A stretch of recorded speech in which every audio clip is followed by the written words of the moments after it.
That's when Harrison slid the folder across to me, and my world tilted on its axis. The amendment, dated just 3 weeks ago, removed me entirely as a beneficiary of the Wilson family trust. The justification cited was my prolonged absence from family affairs and demonstrated lack of interest in maintaining the Wilson legacy. The signatures at the bottom made my blood run cold.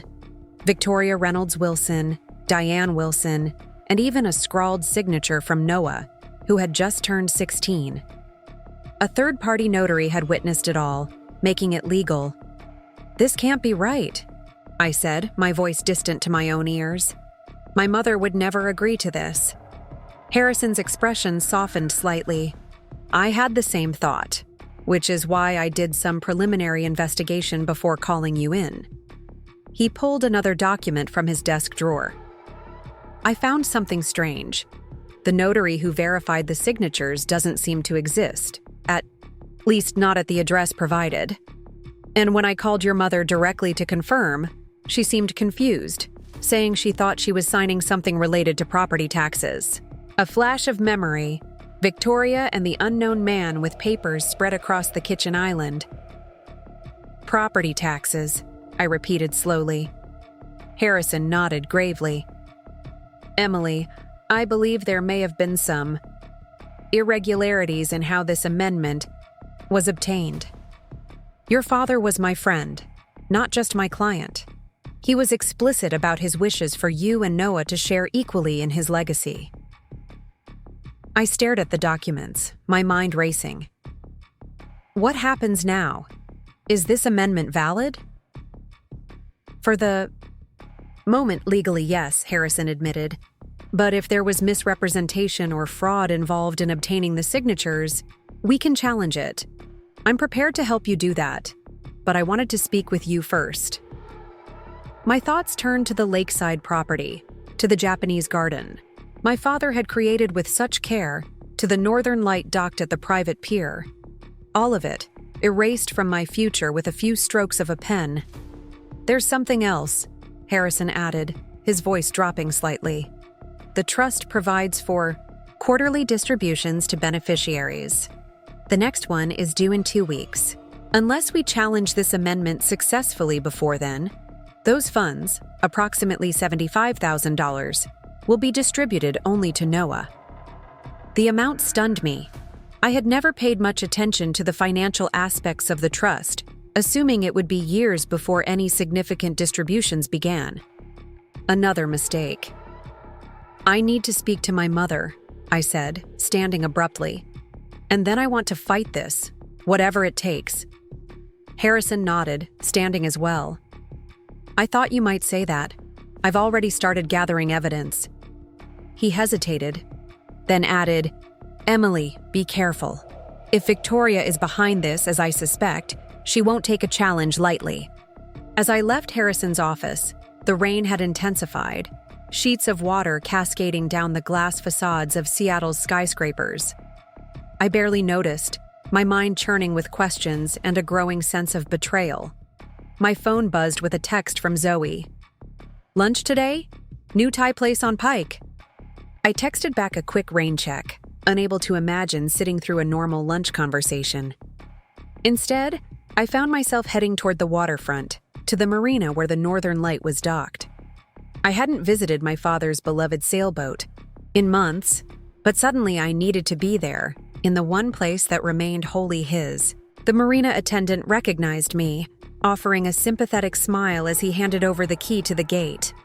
"Haven't seen you in a while, Miss Wilson. Boat's still there, though. Your stepmother was by last week with some appraiser fellow." "Thought you might be selling." I froze. "Appraiser?" He nodded, wiping rain from his weathered face. "Least that's what it looked like. Took measurements, photos, that sort of thing." "Thank you," I managed, my heart pounding as I made my way down the rain-slicked dock. The Northern Light looked the same. A 36-foot wooden ketch with classic lines that stood out among the more modern vessels. Dad had restored her himself, spending countless weekends sanding, varnishing, and polishing until the brass fittings gleamed like gold. I unlocked the cabin and stepped inside. The familiar smell of teak, salt, and the faint ghost of my father's aftershave washing over me. I sank onto the built-in bench, running my hand over the smooth wood Dad had lovingly maintained. The betrayal cut deep, not just the amendment itself, but the calculated nature of it. Victoria had been planning this, methodically working to erase me from my father's legacy while maintaining a facade of family unity. But why now, 3 years after Dad's death? What had changed to make Victoria act so boldly? As I sat in the gently rocking cabin, pieces began to fall into place. The family business, Wilson Financial Solutions, was celebrating its 25th anniversary this year. With that milestone came the option for the trust to distribute a significant portion of the company shares to the beneficiaries. Dad had structured it this way to ensure the business would stay in family hands, but with sufficient time for us to mature into the responsibility. If I was no longer a beneficiary, those shares would go entirely to Noah, or more accurately, to Victoria, who would control them until Noah turned 21. With controlling interest in the company, Victoria could do whatever she wanted: sell it, strip its assets, or simply claim its considerable profits. The realization made me feel physically ill. This wasn't just about money. It was about my father's life's work, the company he had built from nothing, the legacy he had been so proud of. My phone buzzed again, an email this time from Victoria herself. "Emily, I hope this finds you well. I wanted to let you know that due to some restructuring of the family finances, we'll be listing the Northern Light for sale next week. I know you haven't used it much since your father's passing, but I wanted to give you the opportunity to come collect any personal items you might have left aboard. We can arrange a time that works for you. Best, Victoria." The casual tone, the complete lack of acknowledgement that she had just removed me from my father's trust, it was breathtaking in its audacity. She didn't know that Harrison had already informed me. She was counting on my ignorance, on my continued distance from family affairs. In that moment, something shifted inside me. The grief and avoidance that had characterized the past 3 years crystallized into determination. I would not let Victoria erase my father's wishes or steal what he had worked so hard to build, not just for the material value, but for what it represented. His love, his hope for my future, his belief in me. I stood up, a plan already forming. First, I needed to speak with my mother, to understand how Victoria had manipulated her into signing the amendment. Then, I would need evidence, the kind that would stand up in court if necessary. And finally, I would need to confront Victoria herself. As I locked up the Northern Light, I made a silent promise to my father. I would fight for his legacy with every bit of determination he had instilled in me. Victoria had made a critical error in assuming my disengagement meant surrender. She had no idea what was coming. The rain had eased to a gentle mist as I walked back up the dock, my phone already in hand as I texted Harrison, "Meet me tomorrow. I'm ready to fight." The next morning brought rare sunshine to Seattle, slanting through my apartment windows in golden bars that seemed almost accusatory in their brightness. Preparing and narrating this story took us a lot of time, so if you are enjoying it, subscribe to our channel. It means a lot to us. Now back to the story. I hadn't slept well. My dreams filled with documents that dissolved into water whenever I tried to read them, and my father's voice calling from somewhere I couldn't reach. The coffee I made was too strong, bitter on my tongue as I rehearsed what I would say to my mother. I chose my outfit with unusual care, a charcoal pencil skirt and ivory blouse that projected the professional confidence I wasn't entirely feeling. My mother had always responded to visual cues, and I needed her to see me not as her sometimes flighty daughter, but as Thomas Wilson's heir, a woman prepared to fight. Diane Wilson had always been an early riser. After her separation from my father, she had reinvented herself, transitioning from corporate lawyer to yoga instructor, with a spiritual bent that sometimes felt like overcompensation for the precise, analytical person she had been during my childhood. Now she taught morning classes at an upscale studio in Fremont, the artsy neighborhood where she and Victoria had purchased a sleek townhouse overlooking the canal. I arrived at the studio just as her 7:30 class was ending, waiting in the lobby as students filtered out, their faces flushed and serene. My mother emerged last, her lithe frame draped in expensive athleisure wear, silver-streaked hair pulled back in a perfect ponytail that made her look younger than her 53 years. "Emily!" Surprise lifted her voice when she spotted me. "What a lovely surprise. Is everything all right?" I forced a smile, hyper-aware of the receptionist pretending not to listen. "I was hoping we could have breakfast. I need to talk to you about something important." A flicker of unease crossed her face, quickly smoothed away. "Of course, sweetheart. Let me grab my things." We walked in awkward silence to a nearby cafe, one of those quintessentially Seattle places with reclaimed wood tables and baristas, who treated coffee making like performance art. Once settled with our drinks, a lavender latte for my mother, plain black coffee for me, I decided there was no gentle way to approach this. "Mom, I met with Harrison Palmer yesterday. He showed me the trust amendment, the one that removes me as a beneficiary." The color drained from her face, her fingers tightening around her mug. "Oh, Emily, Did you know?" I interrupted, my voice low but intense. "Did you understand what you were signing?" She looked down, a gesture so reminiscent of my childhood, my mother avoiding difficult truths, letting my father be the one to deliver hard news or enforce boundaries. "Not entirely," she admitted finally.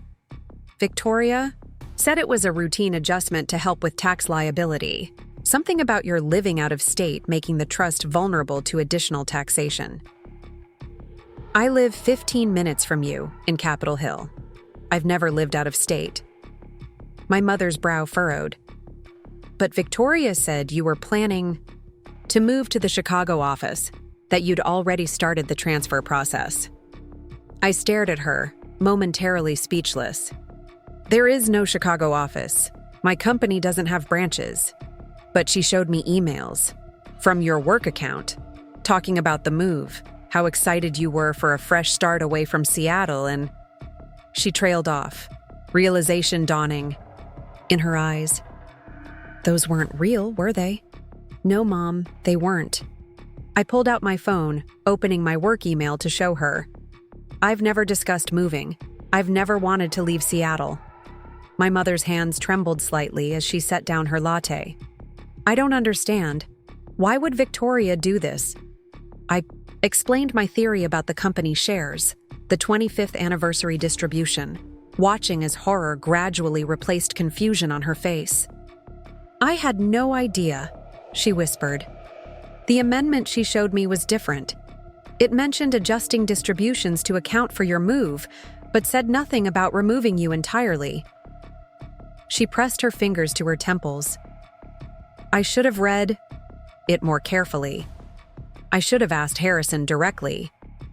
"Why didn't you?" A flush of shame colored her cheeks. "Victoria said Harrison was swamped with the anniversary preparations for the company. That bothering him with this routine adjustment would be inconsiderate." She met my eyes, her own filled with remorse. "I've become too passive, haven't I? Letting Victoria handle everything because it's easier." I reached across the table, taking her cold hand in mine. Despite my anger, I felt a surge of sympathy. Victoria's personality was overwhelming, her confidence and decisiveness making it easy to defer to her judgment. I'd seen how my once assertive mother had gradually shrunk in her presence. "What about Noah's signature?" I asked. "He's only 16. How could he legally sign?" Victoria said that since he's the other primary beneficiary, having him sign was just a formality, showing the family was unified in the decision. She shook her head slowly. He probably didn't understand what he was signing either. We sat in silence for a moment, the cafe buzzing around us with morning customers. "What happens now?" my mother finally asked. I'm meeting with Harrison this afternoon. He thinks we can challenge the amendment based on misrepresentation and fraud. He'll need your statement about what happened." My mother nodded, straightening, her posture in a way that reminded me of the corporate attorney she had once been. "Of course, I'll tell him everything. And Emily. I'm so sorry. I should have protected you better." The genuine contrition in her voice loosened something tight in my chest. For 3 years, I had kept my distance from my mother, hurt by what felt like her easy dismissal of her life with my father, her quick adaptation to Victoria's world. But sitting across from her now, I recognized that she had been struggling, in her own way, perhaps as lost as I had been after my father's death. "We'll fix this," I assured her, squeezing her hand before releasing it. "But Mom, there's something else you should know. Victoria is planning to sell Dad's boat. She emailed me yesterday about collecting my things from it." My mother's expression hardened, a glimpse of her former self emerging. "She can't do that. The Northern Light is specifically listed in the trust as passing directly to you. It's not part of the general trust assets." This was news to me. "Are you sure?" "Absolutely. Your father added that provision when he updated the trust after our divorce. He knew how much that boat meant to both of you." She shook her head. "Victoria? Can't sell it, amendment or no amendment." A swell of relief washed through me. At least one piece of my father remained secure. As we finished our coffee, my mother grew pensive. "Emily, there's something else you should know. Victoria has been meeting with potential buyers for Wilson Financial. She's been very secretive about it, but I overheard a phone call last month. She mentioned a controlling interest, and after the anniversary distribution." My stomach nodded. "She's planning to sell the company as soon as she has control of the shares." "I think so," my mother admitted. "I didn't connect it to the trust amendment until now. I assumed she was just exploring options as the company's financial advisor." This new information made Victoria's scheme even clearer. With me out of the way, Victoria would control all the anniversary distribution shares through Noah. She could sell the company without any opposition. "Does she have a buyer lined up?" My mother hesitated. "I'm not certain, but she's been meeting, frequently with someone named Elliot Chambers. He represents a venture capital group that specializes in acquiring family businesses." The name meant nothing to me, but I filed it away to share with Harrison. "Mom, I need you to do something. For me. Don't tell Victoria about our conversation. Act normal. We need time to gather evidence and build our case." My mother nodded, determination firming her jaw. "I can do that. I've become quite good at keeping my thoughts to myself around Victoria." There was a bitterness in her tone I hadn't heard before, making me wonder if her marriage was as solid as it appeared from the outside. We parted with a hug that felt more genuine than any we had shared since my father's funeral. As I watched her walk away, her spine straight and her steps purposeful, I felt a flicker of hope. Perhaps this crisis would rebuild bridges I had thought permanently burned. My meeting with Harrison was scheduled for 2:00 p.m., leaving me with several hours to kill. Rather than returning to my apartment, I found myself drawn to my father's company. Wilson Financial Solutions occupied 3 floors of a sleek building in the heart of downtown.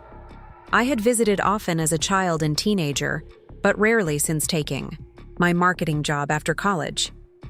Now I realized I needed to understand exactly what Victoria stood to gain by selling it.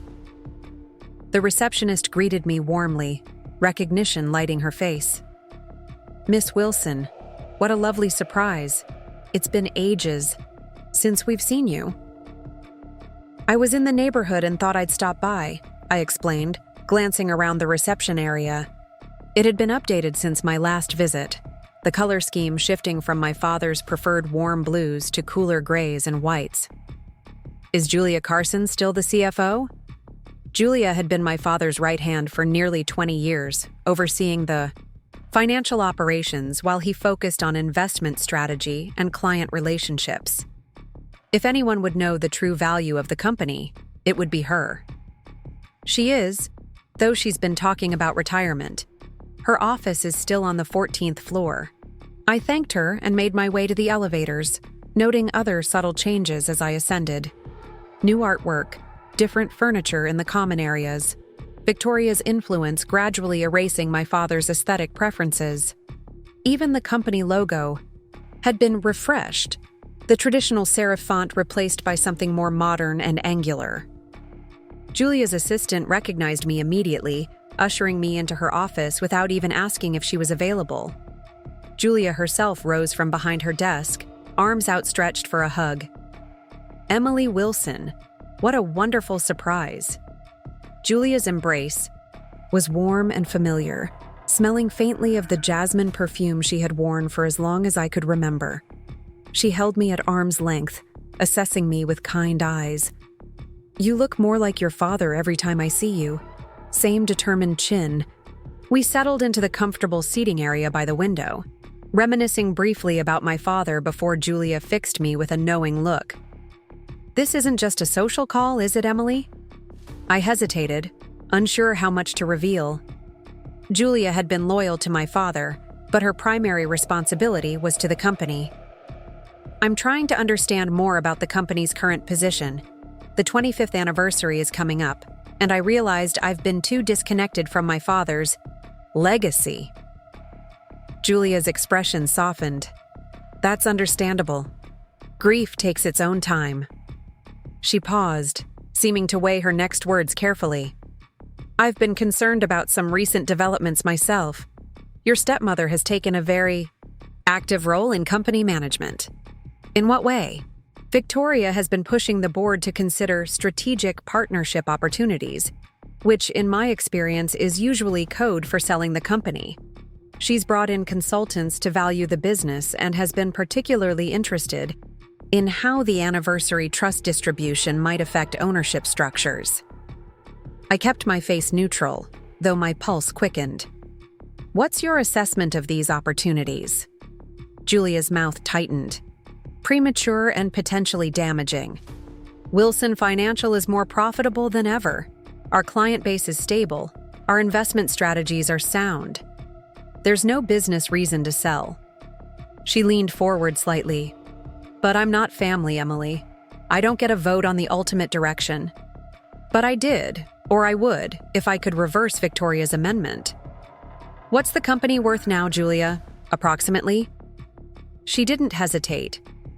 Conservative valuation puts it at around $120 million. But to the right buyer, someone who wants our client relationships and proprietary investment algorithms, it could fetch nearly $200 million. The figure staggered me.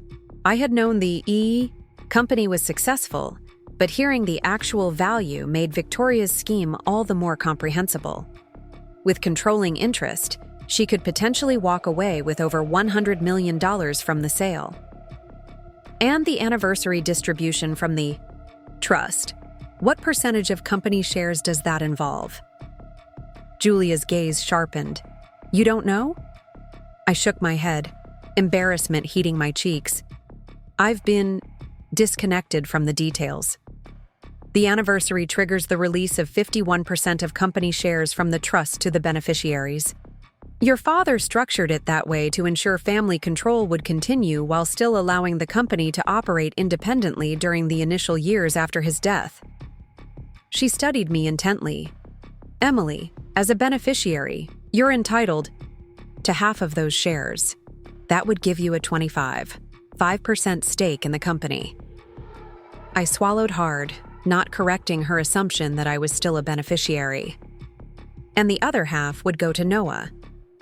Through Victoria as his guardian? Yes. Julia's expression grew troubled. Emily, is there something I should know? You seem concerned. I considered confiding in her but decided against it until I had spoken with Harrison. Just trying to understand my responsibilities better. Dad would want me to take an active interest. Julia seemed satisfied with this answer. He would indeed. He always said you had his head for strategy, even if you chose a different path. She smiled warmly. You know, Your marketing background would actually be a tremendous asset to the company. We've been discussing expanding our digital presence. The idea of working for my father's company had never seriously occurred to me. I had been so determined to forge my own path, to prove I could succeed without trading on the Wilson name. But as Julia outlined the potential role I could play, I found myself genuinely interested. Maybe we could discuss that further once the anniversary celebration is past, I suggested, rising to leave. Thank you for your time, Julia. It's been illuminating. Anytime, Emily. Your father's office is still there, you know. Victoria wanted to repurpose it, but I insisted we keep it as a conference room, the Thomas Wilson boardroom. She smiled softly. His presence is still felt here. On impulse, I asked, "Could I see it? Just for a moment." Julia led me down the hallway to what had been my father's corner office. The double doors now bore a tasteful plaque reading Thomas Wilson Boardroom. But when she opened them, I was unprepared for the wave of emotion that hit me. The room had been converted to a conference space, a long table replacing my father's massive desk, but the bookshelves still held his collection of financial texts and maritime histories. His sailing award still gleamed on the wall, alongside the framed photo of him and me on the Northern Light, taken on my 16th birthday. "We kept as much as we could," Julia said quietly. "The essence of him, at least." I touched the polished conference table, noting it had been crafted from the same cherry wood as my father's desk. "Thank you for preserving this." "Of course." Julia checked her watch. "I have a meeting in 5 minutes, but feel free to stay as long as you like. You're always welcome here, Emily." After she left, I stood at the window, looking out at the same Seattle skyline my father had contemplated for decades. From this vantage point, I could just make out the marina where the Northern Light was docked, a tiny forest of masts in the distance. "I'll fix this, Dad," I whispered to the empty room. "I promise." My phone buzzed, a text from Marcus, my boss, checking why I hadn't come into work. I sent a quick reply about a family emergency, promising to explain later, then noticed the time. I needed to head to Harrison's office. As I turned to leave, something caught my eye. A small discrepancy in the bookshelf nearest the window. One volume sat slightly askew, its spine a different color from the financial texts surrounding it. Curious, I pulled it out. It wasn't a book at all, but a cleverly disguised safe with a digital keypad. My father had never mentioned it to me, but then there had been many secrets in Thomas Wilson's life. Some I was only beginning to discover. I stared at the keypad, wondering what combination my father might have used. On impulse, I tried his birthday. Nothing. My birthday. Again. Nothing. Then I tried the date we had first sailed the Northern Light together. 07/12/2005. The safe beeped softly and popped open. Inside lay a single USB drive and a sealed envelope with my name written in my father's distinctive handwriting. My hands trembled as I took them both, slipping them into my purse. Whatever secrets these contained would have to wait until after my meeting with Harrison. The law offices of Palmer and Associates were busy when I arrived, the reception area filled with clients waiting for appointments. Harrison's assistant waved me straight through, her expression somber. Harrison rose when I entered, gesturing to the chair across from his desk. "Emily, thank you for coming back so quickly." "I spoke with my mother this morning," I said without preamble. She confirmed Victoria misrepresented the amendment. She thought she was signing something related to tax adjustments for my supposed move to Chicago. Harrison's eyebrows rose. "Chicago?" "A complete fabrication. Victoria created fake emails to convince my mother I was relocating." I paused. "Mom also told me Victoria has been meeting with potential buyers for the company, specifically someone named Elliot Chambers." Harrison's expression darkened. "Chambers represents Pinnacle Ventures. They're known for acquiring family businesses, stripping their assets, and reselling them piecemeal. He made a note on his legal pad. "This strengthens our case considerably. Your mother is willing to provide a sworn statement?" "Yes, though she's worried about the repercussions. She and Victoria are still married, still living together." Harrison nodded thoughtfully. "We can take steps to protect her interests. But Emily, you should be prepared. This could get messy. Family legal disputes often do." "I understand." I hesitated, then reached into my purse, withdrawing the envelope I'd found in my father's hidden safe. "I found this today, in my father's old office. I haven't opened it yet." Harrison regarded the envelope with interest. "That's Thomas's handwriting." "I know." I turned it over in my hands, then carefully broke the seal. Inside was a single sheet of paper, dated just 3 weeks before my father's death. "My dearest Emily, if you're reading this, I'm gone, and you found yourself in need of protection against those who might try to take what is rightfully yours. I've always tried to prepare for every contingency. It's the investor in me, I suppose. The USB drive contains copies of all trust documents, including amendments I've made that are known only to Harrison and myself. Most importantly, it contains a video recording of my final wishes regarding the trust and the company. I've instituted a fail-safe provision that Harrison can explain. Trust that I've done everything I can to ensure your future and the integrity of what I've built. Remember what I taught you on the Northern Light. Even in the fiercest storm, stay the course. You are stronger than you know. All my love, Dad." I handed the letter to Harrison, who read it quickly, his expression shifting from curiosity to recognition. "The fail-safe provision," he murmured. "Of course." "What is it?" Harrison set the letter down carefully. "Your father added a clause to the trust shortly before his death. It's not in the main document, but exists as a separate legal instrument. That activates only under specific circumstances." He opened his desk drawer, withdrawing a sealed envelope similar to the one I had just opened. "This is my copy. I'm instructed to open it only if there's an attempt to substantially alter the distribution of assets or exclude either beneficiary. Like the amendment Victoria filed." "Exactly." Harrison broke the seal, unfolding several pages of dense, legal text. He scanned them quickly, his expression growing increasingly satisfied. "Thomas, you clever bastard," he muttered, then looked up at me. "Your father anticipated this possibility. The fail-safe states that any attempt to remove you as a beneficiary automatically triggers a complete reversion of the trust." "Meaning?"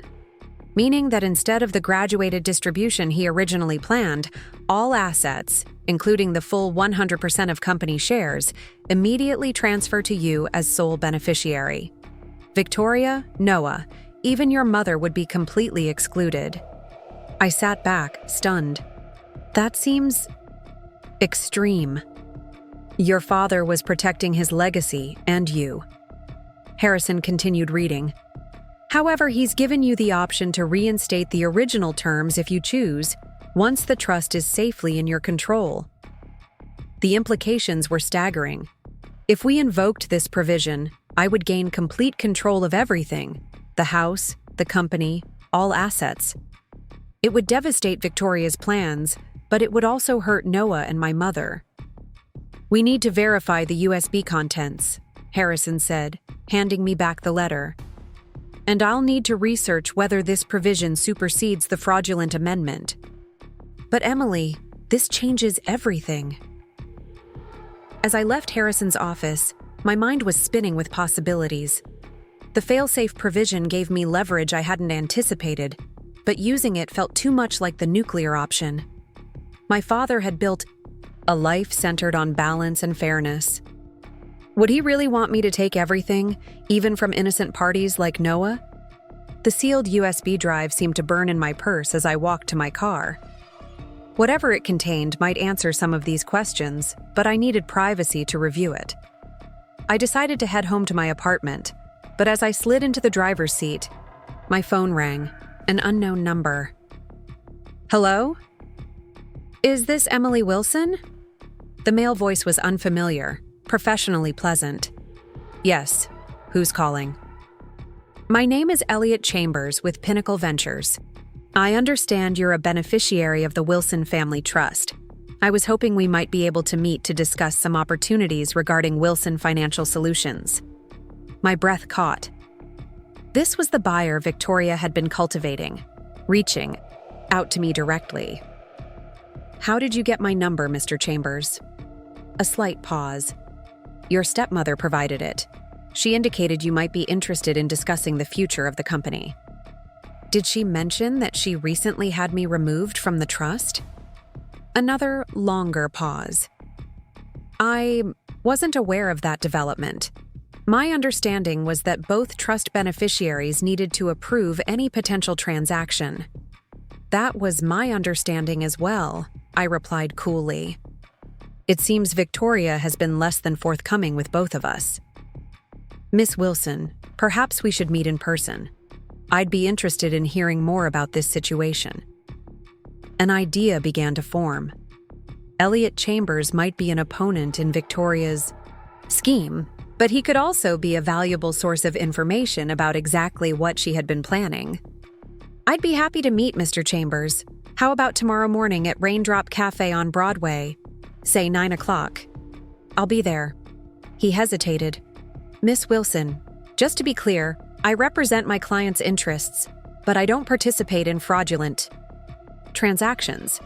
If there are irregularities in the trust structure, I'd prefer to know before proceeding further. I appreciate your integrity, Mr. Chambers. I'll see you tomorrow.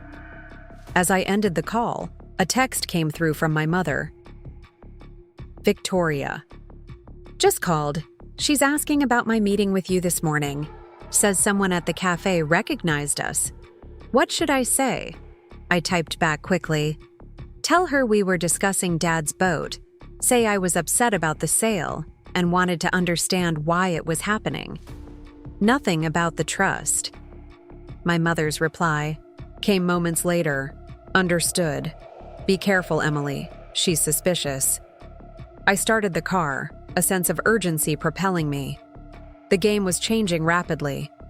Victoria knew I was asking questions, meeting with my mother. Her carefully constructed plan was beginning to show cracks. As I navigated through afternoon traffic, my gaze caught on the rearview mirror. A black SUV had pulled out from the curb. Just after I did, maintaining a consistent distance behind me. Probably nothing, I told myself. But I took a series of random turns anyway, watching as the SUV followed each one.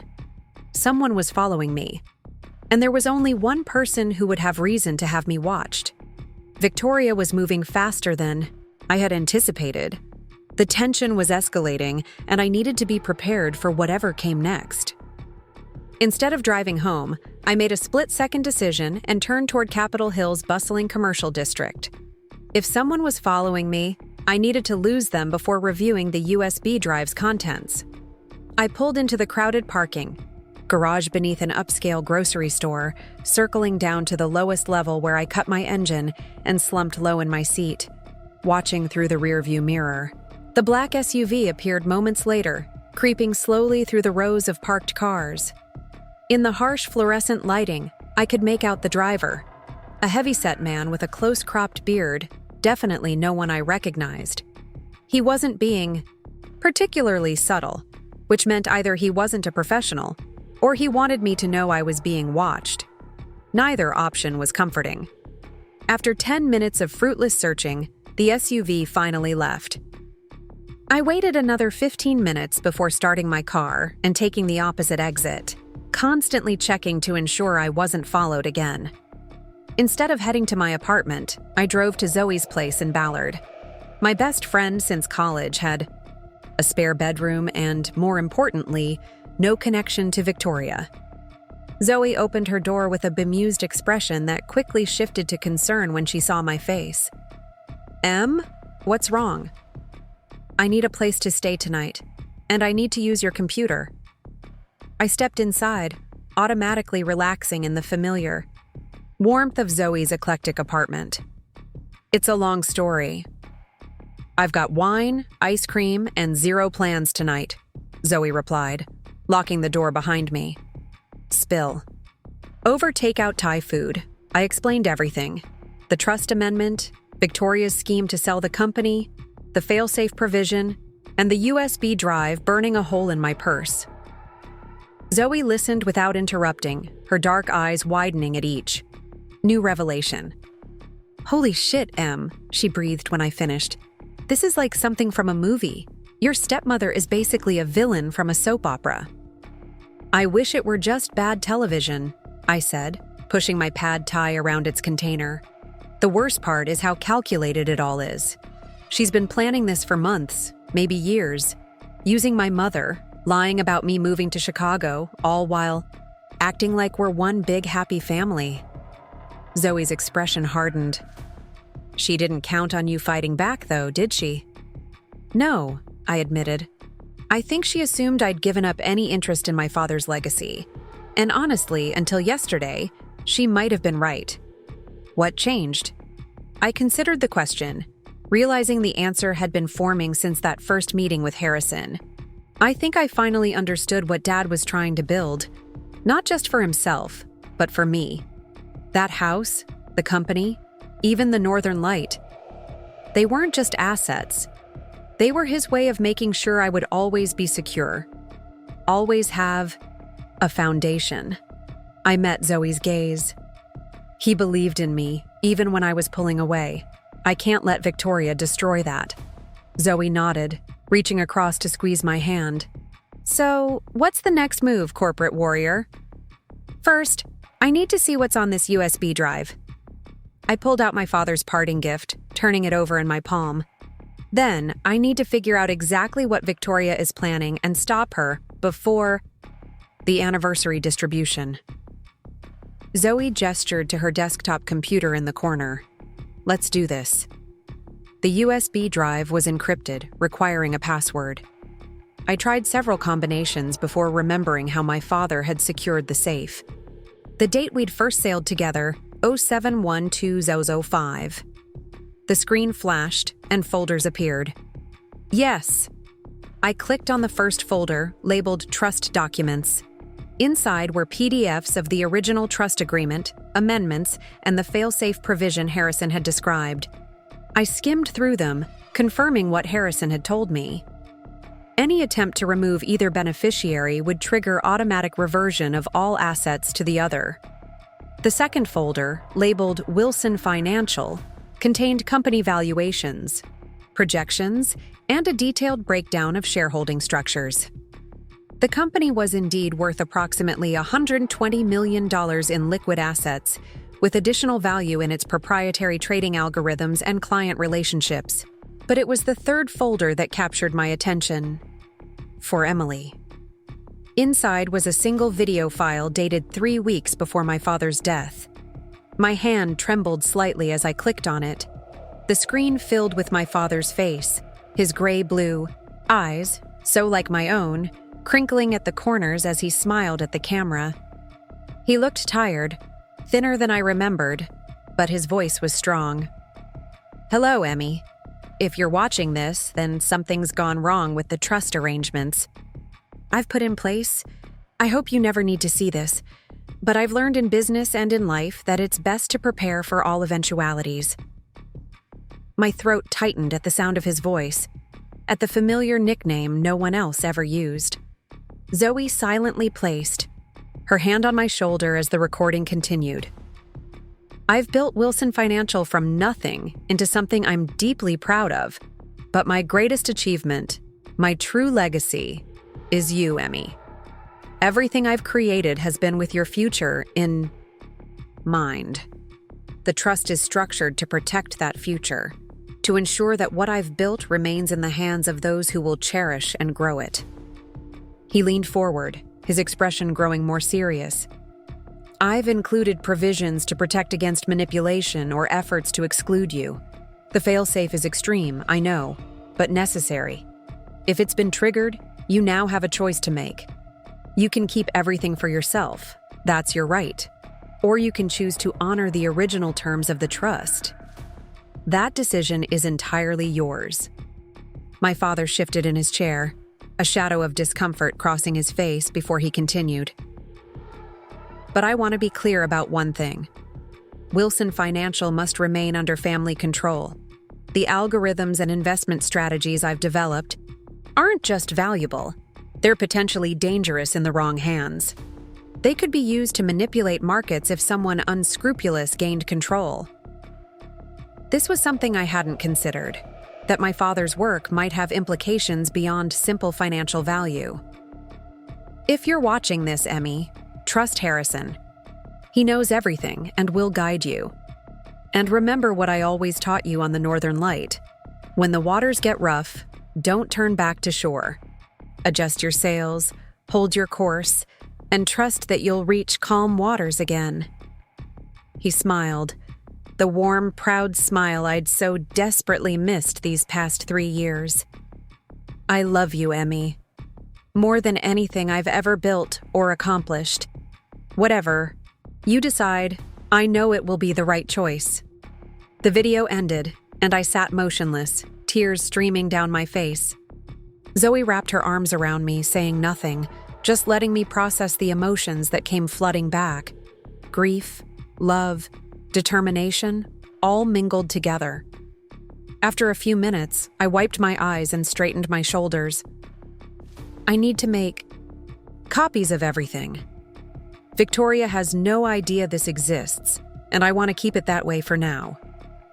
Zoe nodded. Use my external hard drive. We'll back everything up. As we worked, I found myself returning to one particular line from my father's video. His investment algorithms could be potentially dangerous in the wrong hands. What exactly did that mean? I opened the Wilson Financial folder again, scanning through technical documents that outlined my father's proprietary trading systems. Most of it was beyond my comprehension, complex mathematical formulas and coding sequences. But the summary documents were clear enough. My father had developed predictive algorithms that could identify market patterns with remarkable accuracy, allowing for investment strategies that consistently outperformed market averages. One document noted that certain applications of the algorithms could theoretically be used to trigger short-term market fluctuations if deployed with sufficient capital behind them.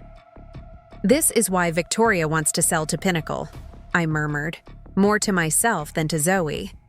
They wouldn't just be buying a successful investment firm, they'd be buying the ability to influence markets. Is that legal? Zoe asked, peering over my shoulder. Probably not in the way they'd use it. I closed the files, a new urgency driving me. This goes beyond Victoria trying to cash out. If these algorithms got into the hands of people like Pinnacle Ventures, the damage could be substantial. So what's your plan for tomorrow? You said you're meeting this Elliot Chambers guy? I nodded, an idea forming. Victoria doesn't know about the fail-safe provision or this USB drive. She thinks she's successfully removed me from the trust. I need to keep her thinking that while I gather more evidence. You're going to play dumb? That's not really your strong suit, Em. Despite everything, I laughed. No, not dumb, defeated. I'll meet with Chambers and act like I've just discovered the amendment and am exploring my options. Meanwhile, Harrison will be preparing the legal paperwork to invoke the fail-safe provision if necessary. And your mom? I sighed, this part of the equation still troubling me. I don't know yet. She's innocent in all this, but she's also tied to Victoria. I don't want to hurt her, but I can't trust her to keep secrets from her wife either. Complicated, Zoe agreed. What about Noah? He's just a kid. That's the hardest part, I admitted. He didn't ask for any of this. I don't want to punish him for Victoria's actions, but the fail-safe provision would cut him out completely. I rubbed my temples, feeling the beginning of a headache. Dad left me the choice of reinstating him after the fact, but still, we stayed up late into the night, strategizing and preparing for my meeting with Chambers. Zoe let me borrow a crisp white blouse and charcoal blazer that projected confidence and competence. Dress for the job you want, she quipped. In this case, badass family business owner. Morning came too quickly. I had barely slept, my mind racing with plans and contingencies. Over coffee, Zoe helped me rehearse my approach with Chambers, showing just enough vulnerability to seem desperate while fishing for information about Victoria's plans. Remember, Zoe said as I prepared to leave. Victoria thinks she's dealing with the Emily who's been avoiding family responsibilities for 3 years. She has no idea who you really are. Your father's daughter in more ways than she knows.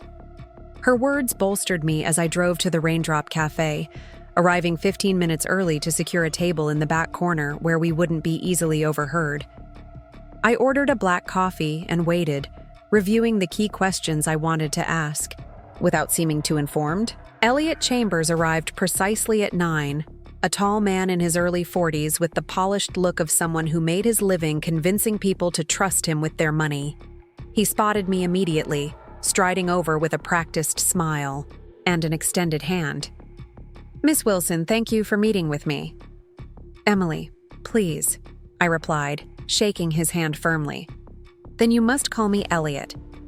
He settled into the chair across from me, ordering a cappuccino when the server approached. I must admit, I was surprised by your call yesterday. Victoria had given me the impression that you weren't particularly interested in the family business. I gave a rueful smile. Victoria gives a lot of impressions that aren't entirely accurate, like telling you I was still a beneficiary of the trust when she had me removed weeks ago. Chambers' expression flickered. Surprise, quickly masked. Yes, you mentioned that yesterday. It's concerning. May I ask how you discovered the amendment? The trust administrator contacted me. He felt I should know. I see. Chambers sipped his cappuccino, studying me over the rim. That does complicate matters. My firm has been in discussions with Victoria about acquiring Wilson Financial, but those discussions were predicated on proper authorization from all relevant parties, which would include me if I were still a beneficiary. Precisely. He set down his cup. Would you mind telling me what you know about the amendment, the specifics? I feigned reluctance, then explained about the fraudulent signatures and misrepresentation to my mother. Chambers listened intently, his expression growing increasingly troubled. This is highly irregular, Emily, and potentially fraudulent, as you suggest. He leaned forward. I want to be completely transparent with you. Victoria approached Pinnacle Ventures 2 months ago, indicating that the family was interested in selling Wilson Financial after the anniversary distribution. She presented herself as speaking for all beneficiaries. And what did Pinnacle find appealing about the company? I asked, keeping my tone casual. Your father built something remarkable. The consistent returns, the proprietary algorithms, the loyal client base, it's a very attractive package. He hesitated. We were prepared to offer $180 million with performance incentives that could push the total over $200 million. The figure aligned with what Julia had estimated, but hearing it stated so directly made the scale of Victoria's betrayal even clearer. She stood to walk away with over $100 million if her plan succeeded. That's substantial, I managed. Wilson Financial is worth every penny, Chambers replied. But I want to be clear. Pinnacle won't proceed with any transaction that involves fraudulent manipulation of trust assets. We have a reputation to maintain. I studied him, trying to gauge his sincerity. Was he genuinely concerned about the ethical implications or merely worried about legal exposure? Either way, his apparent scruples gave me an opening. What if there were a way to proceed legitimately? I asked. If the amendment were invalidated and I were reinstated as a beneficiary? Interest flickered in his eyes. Then we could certainly resume discussions. Would you be open to that? Possibly, I said, allowing a hint of calculation to enter my voice. I'd need to understand Pinnacle's plans for the company, for the employees who've been loyal to my father's vision, for his legacy. Chambers smiled, clearly thinking he had found my price. Of course, we value what Thomas Wilson built. While there would naturally be some restructuring to integrate with our other holdings, the core of what makes Wilson Financial exceptional would be preserved. It was a smooth answer, revealing nothing of substance. I pushed harder. And my father's trading algorithms? How would Pinnacle utilize those? A slight hesitation. They're obviously a key asset. Our technical team has been quite impressed with what they've seen so far. Which is what, exactly?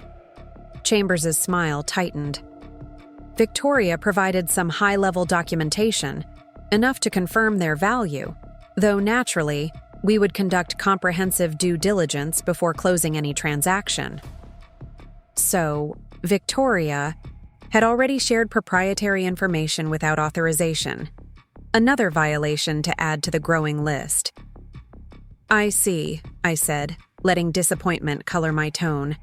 So you've been negotiating based on incomplete information. I wonder what else Victoria hasn't told you. What do you mean? I took a calculated risk. Did she mention the security protocols surrounding the algorithms? The fail-safes my father built into the system? Confusion crossed his face. I'm not sure what you're referring to. The algorithms aren't just code, Mr. Chambers.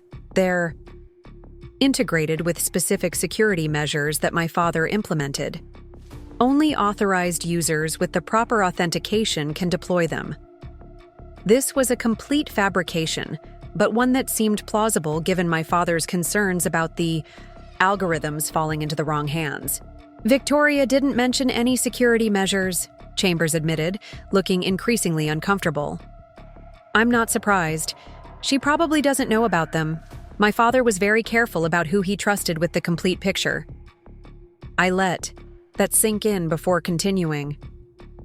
I, on the other hand, have full access, which makes me rather essential to any potential transaction, wouldn't you agree? Chambers studied me with new respect and a hint of wariness. It appears Victoria has been less than forthcoming in multiple respects. Perhaps we should be discussing terms directly with you. Perhaps, I agreed. Though, of course, there's still the matter of the fraudulent amendment to resolve. Of course. He pulled out a business card, sliding it across the table. I'd like to continue this conversation once your legal situation is clearer. In the meantime, I'll be having a frank discussion with Victoria about her representations to Pinnacle. That was exactly what I wanted, to drive a wedge between Victoria and her potential buyer. I appreciate your integrity, Elliot. It's refreshing. As we parted ways outside the cafe, I felt a small surge of triumph. The meeting had gone better than I could have hoped, giving me valuable information about Victoria's plans while potentially disrupting her relationship with Chambers.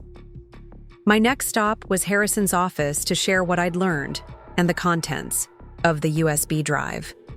But as I approached my car, I spotted a familiar figure across the street, the same bearded man who had followed me yesterday, leaning against the black SUV, not even pretending to be inconspicuous.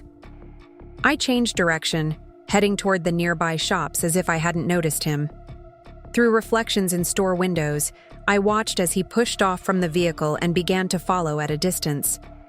This was becoming more than an annoyance. It was intimidation, plain and simple. Making a split-second decision, I ducked into a crowded department store, winding through displays and taking the escalator to the second floor. From this vantage point, I could see my pursuer enter the store, scanning the main floor for me. I pulled out my phone and called Harrison. "Emily, is everything all right?" "Not exactly," I replied, keeping my voice low. "Someone's following me, the same person from yesterday. A large man with a beard, driving a black SUV. He's not even trying to be subtle about it." Harrison's tone sharpened. "Where are you? Now?" "Nordstrom downtown. I've temporarily lost him, but he's in the store. Stay where you are. I'm sending someone to meet you." Before I could ask who, Harrison continued. "A former client of mine works for a private security firm. He's discreet and reliable. His name is Malik Jackson, and he'll be there in less than 10 minutes. He's African American, about 6'2", with a shaved head. He'll identify himself with the phrase, "Harrison sent me about the sailboat." Okay, I agreed, surprised but grateful for Harrison's quick action. I'll wait by the women's shoes department. Good. Once Malik arrives, he'll escort you safely to my office. We need to discuss next steps immediately. I ended the call, moving to the designated meeting spot while keeping a wary eye out for my pursuer. After about 7 minutes, a tall, broad-shouldered man in a well-cut suit approached, his observant eyes scanning the area before focusing on me. "Ms. Wilson, Harrison sent me about the sailboat." Relief washed through me. "Thank you for coming so quickly." Malik nodded curtly.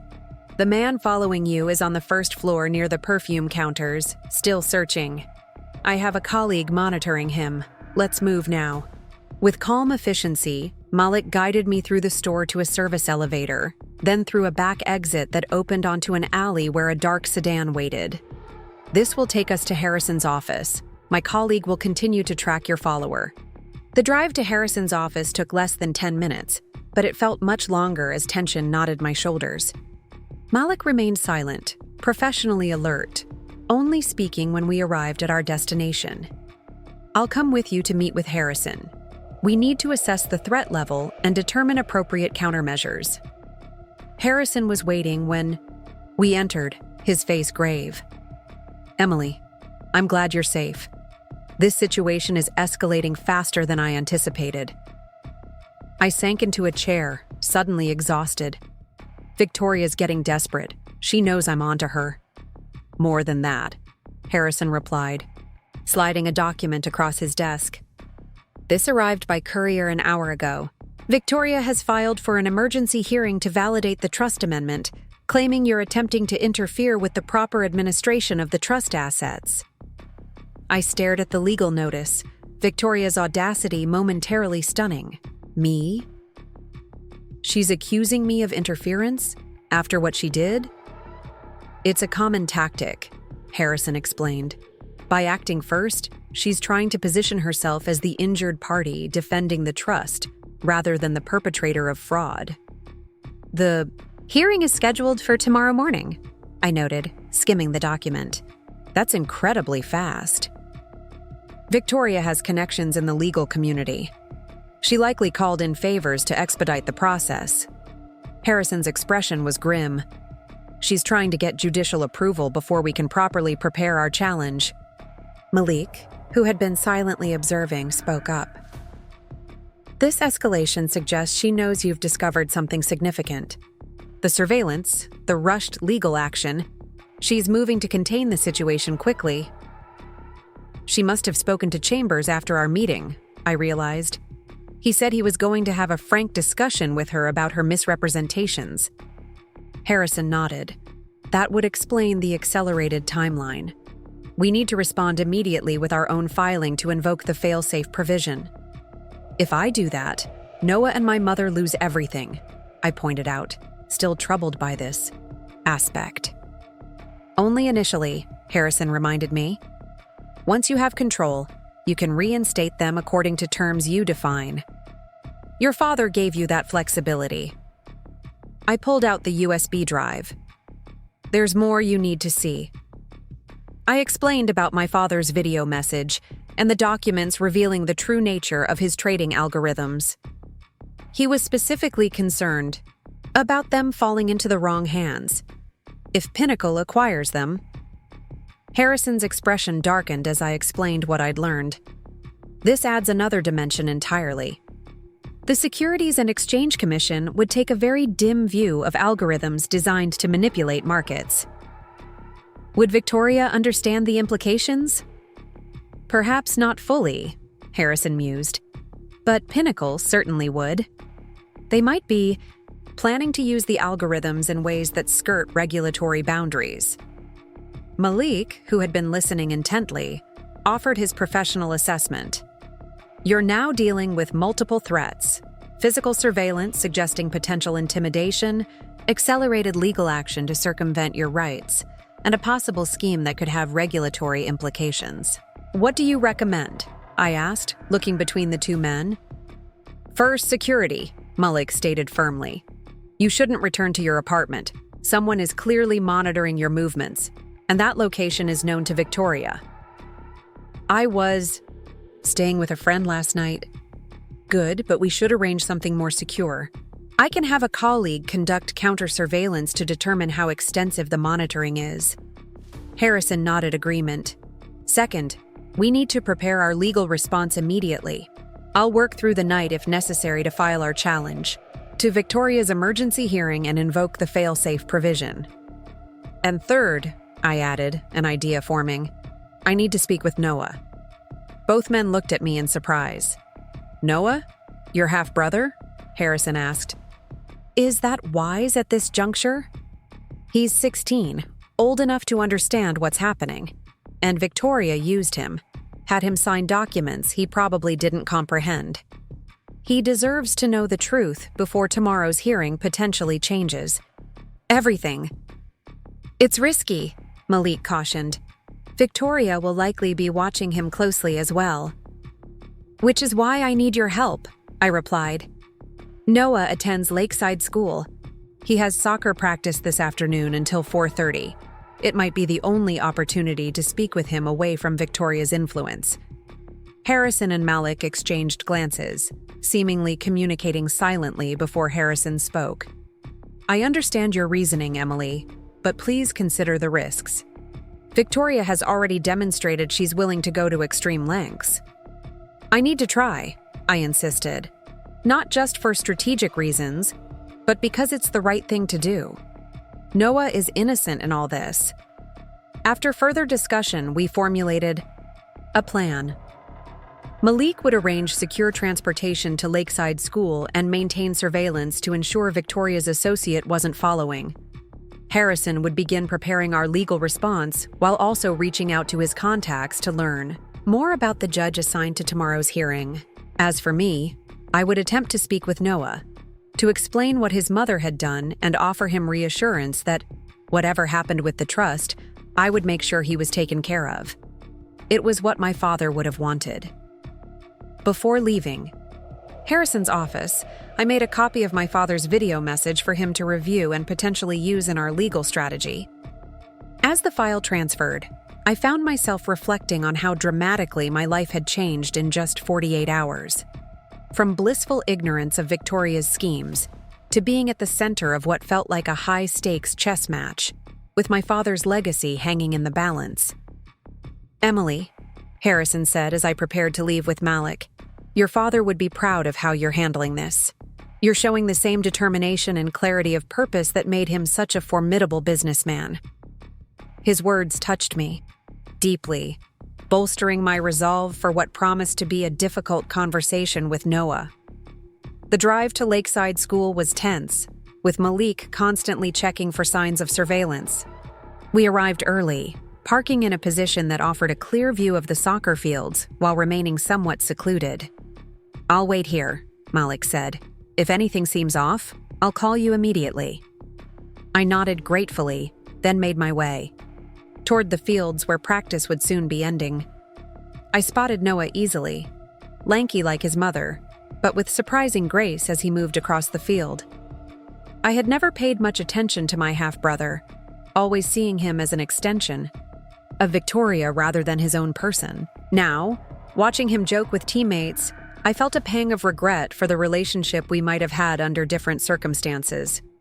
As practice ended and players began dispersing, I approached the sidelines. Noah noticed me immediately, confusion flashing across his face before it settled into the carefully neutral expression I recognized from family gatherings. Emily? What are you doing here? I needed to talk to you, I said simply. About something important. Can we sit for a minute? Wariness entered his eyes, a 16-year-old's natural suspicion of adult agendas, but curiosity won out. I guess, for a minute. We moved to a nearby bench, awkward silence stretching between us until I decided directness was the only approach. Noah, did your mother have you sign some legal documents recently about the family trust? His eyebrows rose, surprise momentarily breaking through his composed facade. How did you know about that? Because those documents removed me from the trust. They took away my inheritance. Noah's expression shifted from surprise to confusion. What? No, that's not. She said it was just updating some tax information because you were moving to Chicago. The same lie she had told my mother. Noah, I'm not moving anywhere. Your mother created that story to get people to sign documents without understanding their true purpose. That doesn't make sense, he protested, but uncertainty had crept into his voice. Why would she do that? I explained as gently as I could about the anniversary distribution, the company shares, and Victoria's plans to sell to Pinnacle Ventures. Noah listened with growing distress, shaking his head occasionally as if trying to deny what he was hearing. But that would mean... He started, then stopped, the implications sinking in. It would mean she used you, I finished softly. Had you signed something without explaining its true purpose or consequences? Noah stared at the ground, his shoulders hunched. She's been really focused on the company lately. Always in meetings, taking calls at weird hours. He looked up suddenly. But selling it? Thomas? Your dad? He always said the company would stay in the family. That was his intention, I agreed. Which is why I'm fighting to stop this. What happens now? He asked, his voice small, suddenly seeming much younger than 16. There's a court hearing tomorrow. I'll be challenging the amendment that removed me from the trust. I hesitated, unsure how much to reveal about the fail-safe provision. Things might get complicated, Noah, but I want you to know something. Important. Whatever happens with the legal proceedings, I don't blame you for any of this.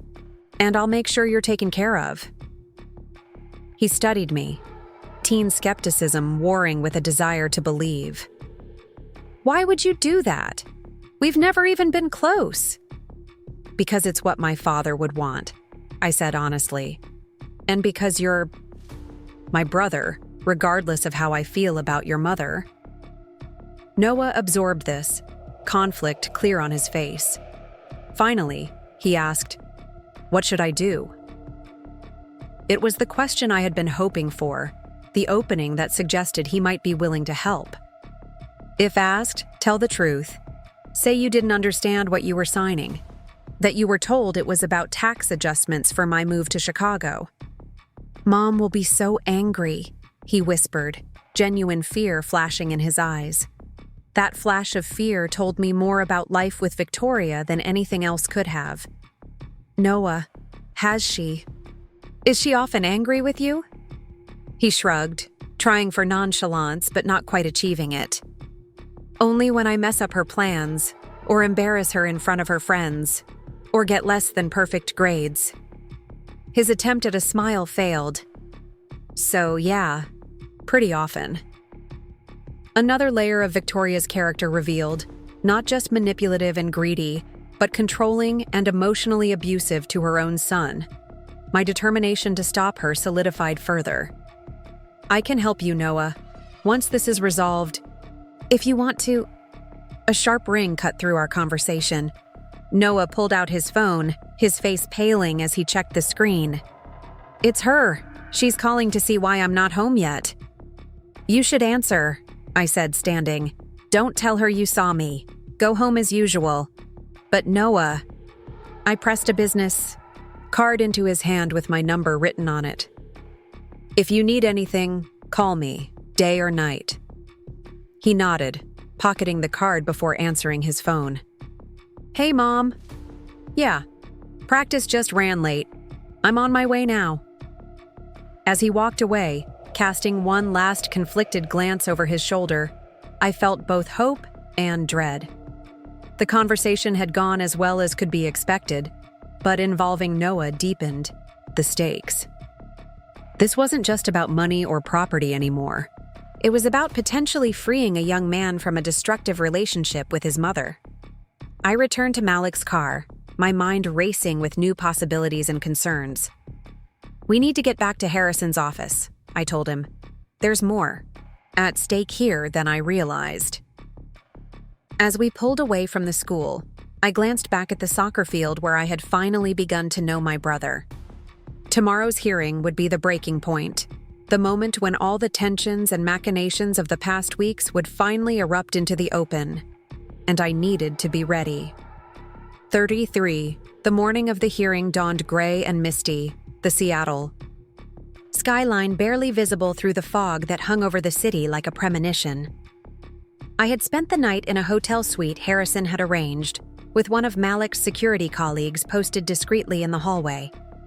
Despite the comfortable surroundings, sleep had been elusive, my mind constantly cycling through arguments, counter-arguments, and worst-case scenarios. I dressed carefully in a navy blue suit that had been my father's favorite when I accompanied him to important meetings in my college years.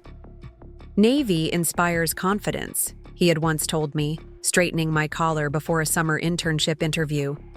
It says you're serious without being aggressive. I needed both qualities today. Harrison met me in the hotel lobby at 7:30 a.m., his expression betraying his own sleepless night. "I've been reviewing the material from the USB drive," he said as we walked to his car.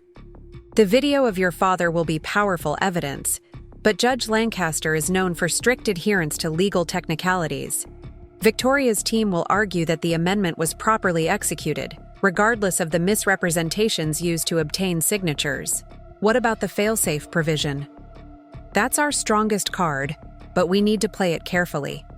If we invoke it immediately, it could appear retaliatory rather than protective."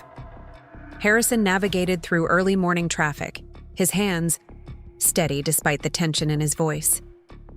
"I've prepared a two-stage approach. First, we challenge the amendment based on fraud and misrepresentation.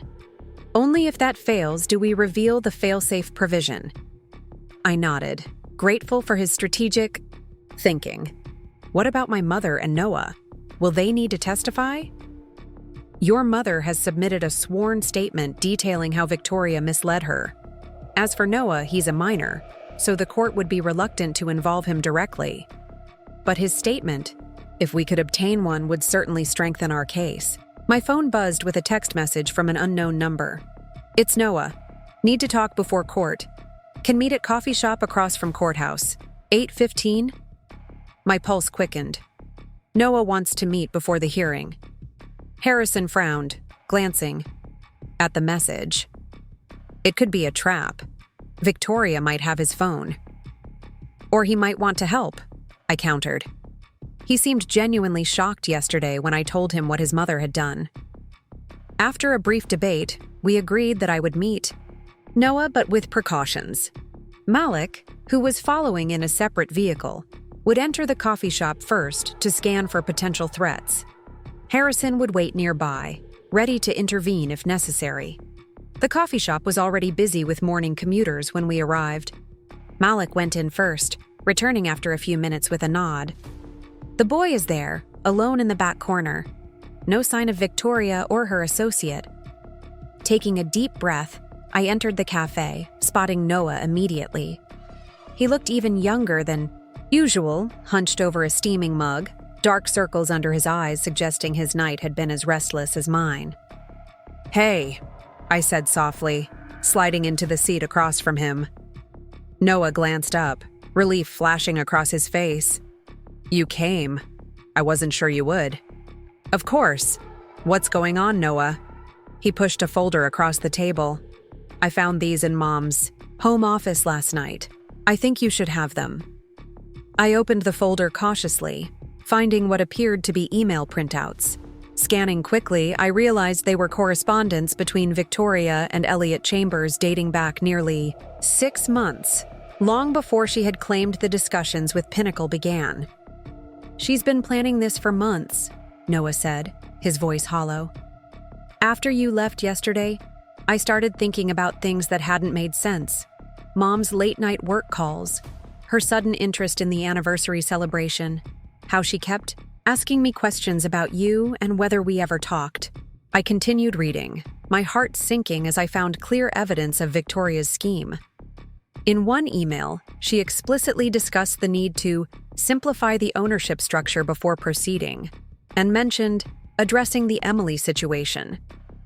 Another, she outlined a timeline that culminated with the trust amendment and company sale. Noah, these are... Thank you. This is exactly what we needed. He nodded, staring into his coffee. There's more. After I found those, I confronted her. My breath caught. You what? Noah, that was incredibly risky. I had to know if what you said was true. His voice cracked slightly. I asked her about the amendment, about why she told me it was for tax purposes if it really removed you from the trust. She got so angry, Emily. She said I was ungrateful, that everything she'd done was to secure my future, that you had abandoned the family and didn't deserve Thomas's legacy. His hands trembled around his mug. When I told her I didn't want money that came from hurting you, she said I'd always been a disappointment, that Thomas would have been ashamed of my weakness. The cruelty of using my father against his own son kindled a new anger in me. Noah, nothing she said is true. My father would be proud of your integrity, your courage in standing up for what's right. Maybe. He didn't sound convinced. Anyway, after she stormed out, I took these emails and spent the night at my friend Jason's house. She's been calling constantly, but I haven't answered. Where does she think you are now? School. I told Jason's mom I had an early student council meeting. He finally met my eyes directly. I want to help you, Emily. I'll testify or whatever you need. I don't care about the money or the house, I can't be part of what she's doing. The courage this must have taken for a 16-year-old boy stunned me.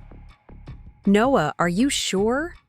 This could get complicated, and Victoria is your mother. His expression hardened.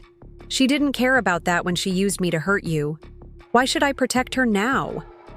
I covered his hand with mine, feeling a surge of protective affection for this half-brother I had barely known. Okay, let me talk to my lawyer.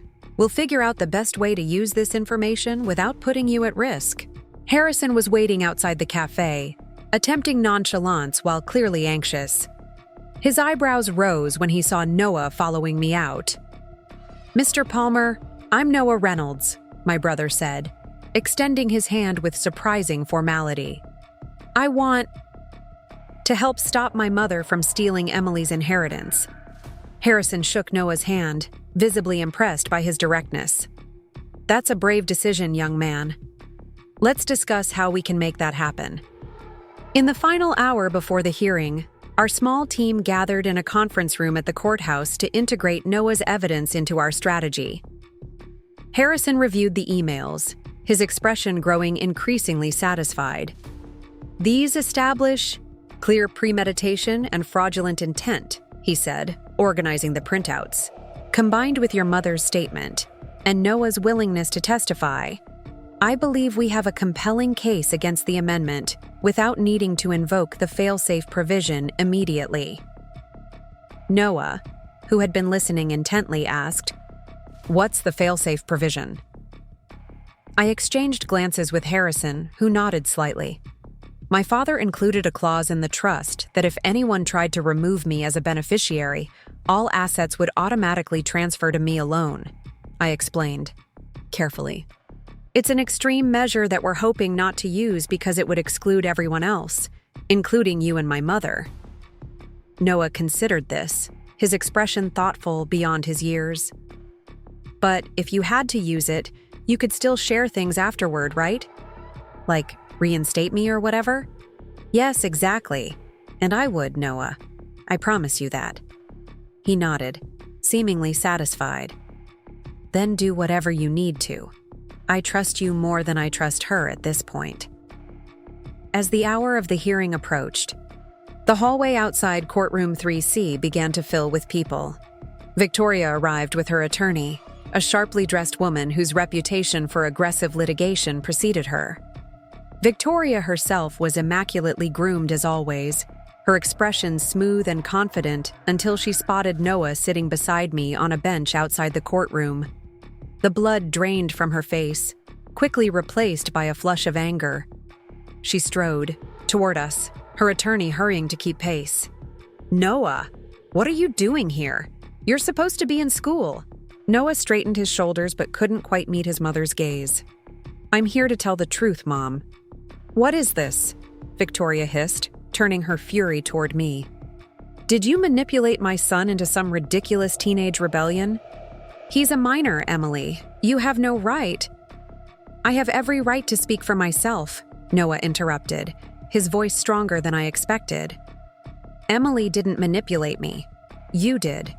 You lied to me about what I was signing." Victoria's attorney placed a restraining hand on her arm. "Ms. Reynolds, we should speak privately before proceeding." Victoria shook her off. "This is absurd. Noah, come with me right now. We'll discuss this at home." "No," Noah said simply. "I'm staying with Emily." Victoria's mask of control slipped completely, revealing a glimpse of the woman Noah had described: cold, manipulative, furious at any challenge to her authority. "You ungrateful little—" "Ms. Reynolds," Harrison interrupted smoothly, "I suggest you consult with your counsel immediately. Your son has provided us with some very interesting emails between you and Elliot Chambers. Emails that clearly demonstrate fraudulent intent in removing Emily from the trust." Victoria froze, her gaze darting between Harrison, Noah, and me. "You went through my private correspondence?" she asked Noah, her voice dangerously quiet. "After you lied to me, yes," Noah replied, meeting her eyes at last. "You told me Thomas would be ashamed of me, but I think he'd be ashamed of what you're trying to do to his daughter." Victoria's attorney, sensing disaster, firmly took her client's arm. "We need to talk, now." This time, Victoria allowed herself to be led away, casting one last venomous glance over her shoulder. "That was intense," Noah murmured once they were out of earshot. "Is it bad that part of me enjoyed seeing her speechless for once?" Despite the tension, I laughed softly. "Not bad at all. That was pretty impressive, Noah." Harrison checked his watch. "They'll be calling us in shortly." Victoria's attorney will likely request a continuance to review the new evidence and prepare a response. We should oppose that request. Momentum is on our side now. True to Harrison's prediction, when we were called into courtroom 3C, Victoria's attorney immediately requested a postponement in light of new information that has just come to our attention. Judge Lancaster, a stern-looking woman in her 60s, peered over her reading glasses. "Ms. Brennan, this hearing was scheduled on an emergency basis at your client's insistence. Now you're requesting a delay? Your Honor, circumstances have changed significantly. We've just been presented with documents that require careful examination before we can properly respond." Harrison rose smoothly. "Your Honor, these new documents are simply my client's evidence contradicting Ms. Reynolds' claims. They demonstrate that the trust amendment in question was obtained through fraudulent misrepresentation. If Ms. Brennan requires time to review them, we can certainly wait while she does so in the courthouse today, but we strongly oppose any extended continuance." Judge Lancaster considered both arguments, then nodded decisively. "I'll grant a 1-hour recess for counsel to review the new evidence. We will reconvene at 11:30 a.m. sharp." She banged her gavel, signaling the temporary adjournment. As we filed out of the courtroom, I noticed Victoria and her attorney huddled in intense conversation in the corner. Victoria's gestures becoming increasingly agitated as her lawyer appeared to be delivering unwelcome advice. "They're discussing settlement options?" Harrison murmured, following my gaze. Victoria's attorney recognizes how damaging those emails are. She'll be advising Victoria to cut her losses. "Will she listen?" Harrison shrugged. "Depends on how rational she's feeling. From what I've observed, Victoria Reynolds doesn't strike me as someone who surrenders easily." Noah, who had been remarkably composed throughout the proceedings, suddenly grabbed my arm. "Look who just walked in." I turned to see Elliot Chambers entering the courthouse, his expression grim as he scanned the hallway. When he spotted Victoria, he headed directly toward her, interrupting her conversation with Ms. Brennan. Even from a distance, the tension between them was palpable. Chambers gesturing emphatically while Victoria's posture grew increasingly defensive. "I wonder what that's about," I mused. Noah answered unexpectedly. "Probably the SEC investigation." Both Harrison and I turned to him in surprise. "What SEC investigation?" Harrison asked sharply. "It was in one of the emails I didn't have time to show you," Noah explained. "Something about Pinnacle's plans for the algorithms potentially triggering regulatory scrutiny. Mom was worried about liability if the sale went through." Harrison's eyes narrowed thoughtfully. That could explain Chambers' presence. If Pinnacle is concerned about SEC involvement, they'd want to distance themselves from any impropriety. "Could we use that?" I asked. "Potentially." Harrison considered for a moment. "It might give us additional leverage in settlement negotiations, if it comes to that." The hour passed slowly, with Victoria, her attorney, and Chambers sequestered in a private conference room while we waited in the hallway. Noah had grown quieter, the emotional toll of standing against his mother beginning to show in the slump of his shoulders and the shadows under his eyes. "You okay?" I asked softly, sitting beside him on a wooden bench. He shrugged. "I don't know what happens after today. Where I'll go, where I'll live. I hadn't considered the practical implications of Noah's brave stand.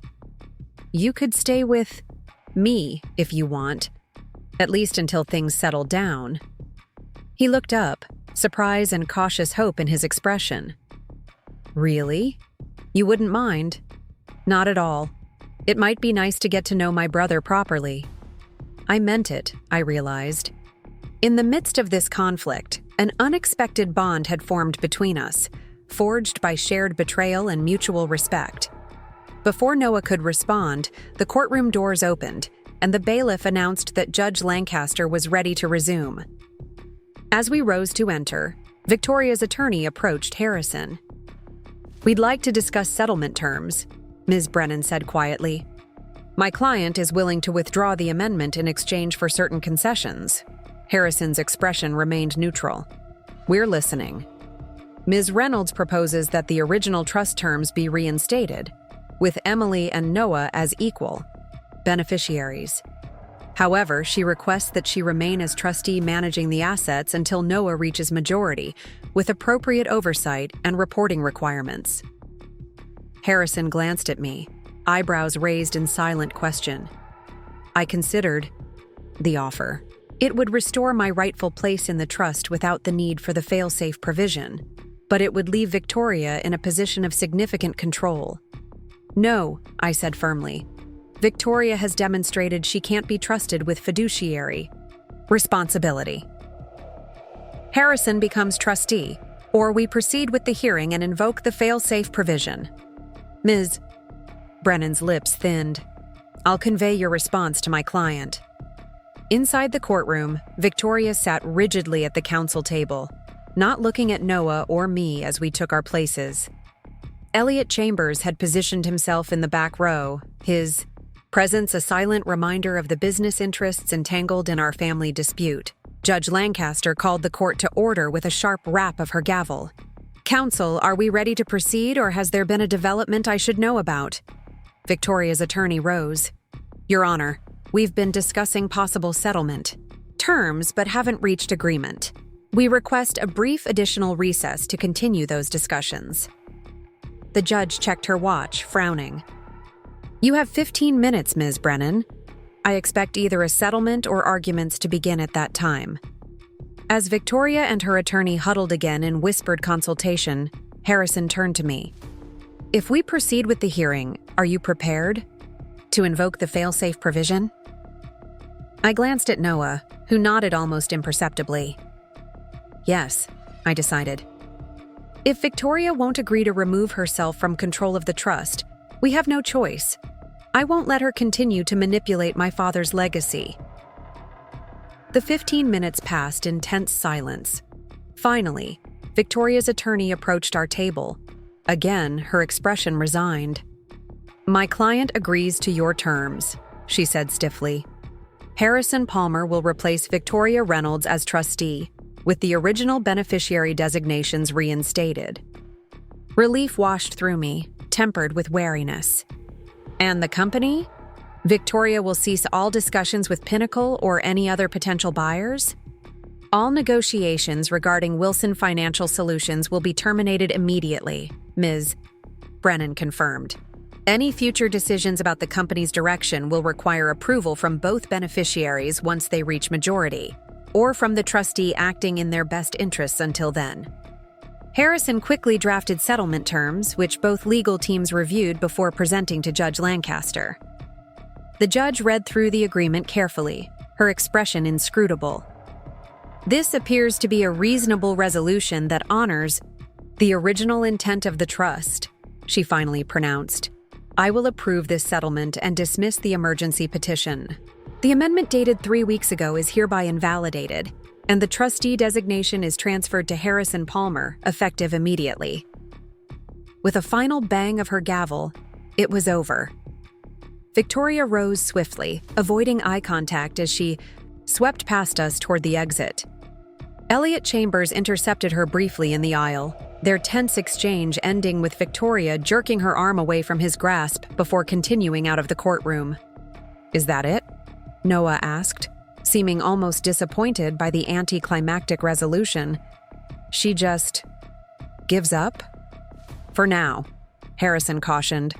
But this is a significant victory. The trust is secure, Emily's position is restored, and Victoria has lost control of the assets she was attempting to manipulate. Outside the courthouse, we stood in the weak sunlight that had finally broken through the morning fog. Victoria and her attorney were nowhere to be seen, but Malik waited discreetly by a black sedan, ready to transport us safely away. What happens now? Noah asked, squinting up at the tall buildings surrounding us. With me, I mean. Mom's going to be furious when she calms down enough to think about what I did. I placed a hand on his shoulder. You're welcome to stay with me for as long as you need. We can pick up some of your things from the house when Victoria isn't there. Noah nodded gratefully. I'd like that, at least until I figure out what's next. Harrison, who had been on his phone, rejoined us with an intrigued expression. That was my contact at the SEC. It seems Elliot Chambers just called to disclose potential regulatory concerns about algorithms developed by Wilson Financial. He's distancing Pinnacle from any appearance of impropriety. Throwing Victoria under the bus to save himself, I translated. Essentially, yes, but it also confirms what we suspected about the potential misuse of your father's work. Harrison pocketed his phone. The SEC will likely want to speak with you as the primary beneficiary and eventual controller of those algorithms. I'll cooperate fully, I assured him. Dad never wanted his work to be used that way. As we prepared to leave, I noticed my mother hurrying up the courthouse steps, her face etched with worry. She pulled up short when she saw us, relief washing over her features. Emily, Noah, thank God you're both all right. I just heard about the hearing from Victoria. She approached cautiously, uncertain of her welcome. Is it true? Did you stop the amendment? I nodded. It's been invalidated. The original trust terms are reinstated, with Harrison as trustee instead of Victoria. My mother closed her eyes briefly. Thank goodness. I've been sick with worry since I realized what Victoria had done. She looked at Noah, concern replacing relief. Noah, honey, are you okay? Victoria called me in a state saying you'd betrayed her and were refusing to come home. Noah's expression hardened. I'm staying with Emily for a while. My mother's eyes widened. But it's his choice, Mom, I interjected gently.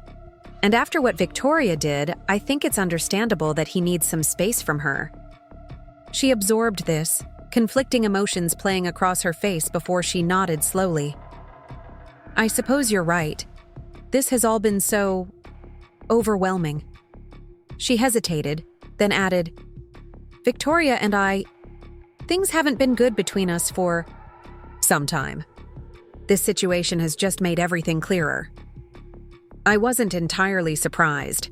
The glimpses I'd seen of Victoria's true character made it hard to imagine anyone maintaining a healthy relationship with her.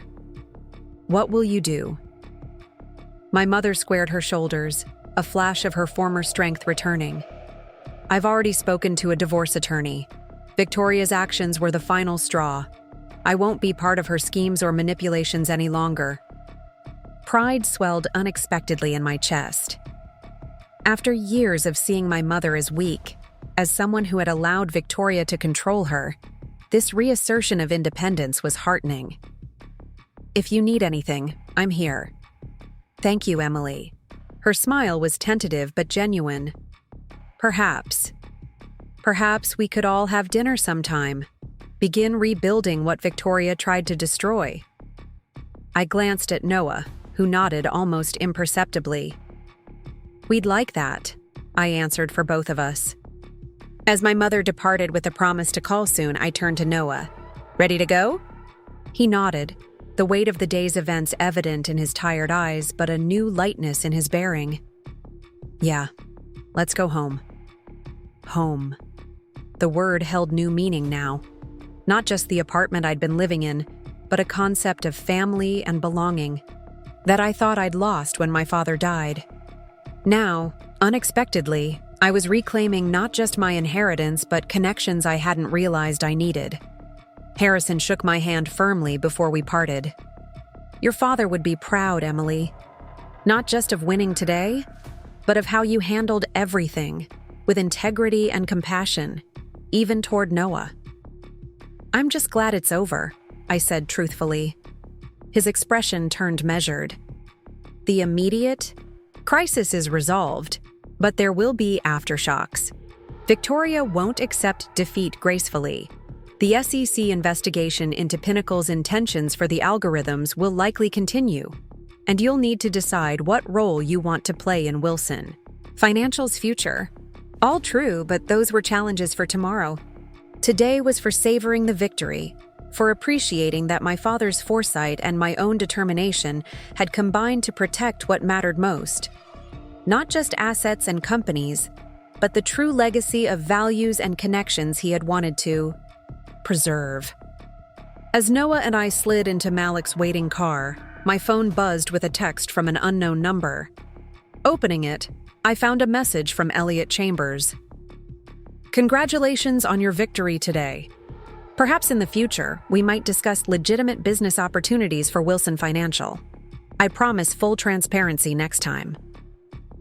I showed the message to Noah, who rolled his eyes. Unbelievable. He's already trying to get back in the eye. Game. I laughed, deleting the message without responding. Some people never learn. And some people do, Noah replied quietly. Like me. And maybe even you. The question caught me off guard with its insight. Maybe even me, I agreed. I spent 3 years avoiding everything connected to my father, because it hurt too much. Now I realize that was exactly the wrong approach. His legacy isn't just something to protect, it's something to build on. Noah nodded thoughtfully. So what's next? For Wilson Financial, I mean. And the lakeside house? It was a good question, one I hadn't fully considered in the rush of events. I'm not sure yet, but whatever happens, we'll decide together. That's what family does. As we drove away from the courthouse, leaving behind the morning's tensions, I felt a sense of rightness settle over me. Victoria had tried to erase me from my father's legacy, never expecting that her actions would instead lead me to embrace it more fully than ever before. In her desperate attempt to control everything, she had ultimately lost what mattered most. The trust administrator had found not just evidence of fraud, but a path back to the connections and purpose I had been missing since my father's death. It wasn't the conclusion Victoria had anticipated when she set her scheme in motion, but it was exactly the outcome my father had hoped for all along. Part 5. Renewal. 6 months after the courthouse victory, I stood on the dock beside the Northern Light, watching the sunset paint the water in shades of gold and crimson. The autumn air carried a crisp chill, but the weathered teak deck beneath, my feet still held the day's warmth. I had spent the afternoon polishing brass fittings and cleaning the cabin, preparing for tomorrow's sail, the first time I would take the boat out with Noah as my only crew. "Need a hand with anything else?" Noah called from the pier, a duffel bag slung over his shoulder. In the month since he had come to live with me, he had grown taller, his frame filling out as he devoted himself to sailing and swimming. The haunted look that had shadowed his eyes during Victoria's machinations had faded, replaced by the quiet confidence of someone discovering their own strength. "Just finishing up," I replied, coiling a rope with the precision my father had taught me years ago. "Everything ready for tomorrow?" Noah grinned, patting his bag. "Provisions, extra clothes, navigation charts, and the playlist you specifically requested, though I still think your taste in music is tragically outdated." I laughed, stepping off the boat to join him on the dock. "When you're captain of your own vessel, you can play whatever trendy noise you consider music."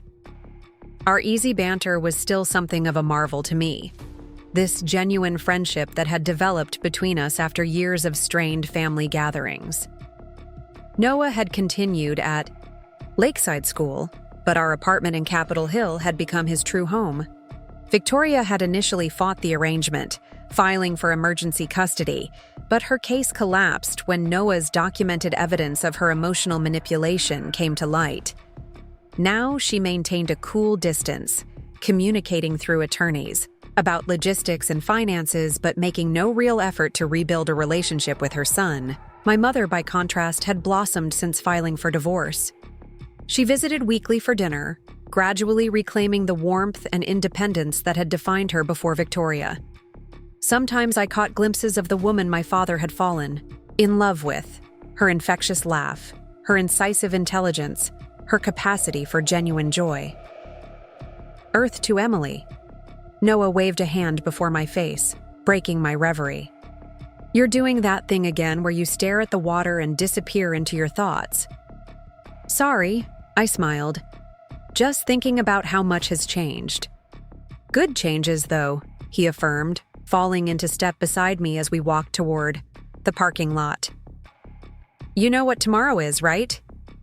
"Saturday?" He rolled his eyes. "It's exactly 6 months since the hearing. Half a year since we became actual family instead of awkward strangers at holiday gatherings."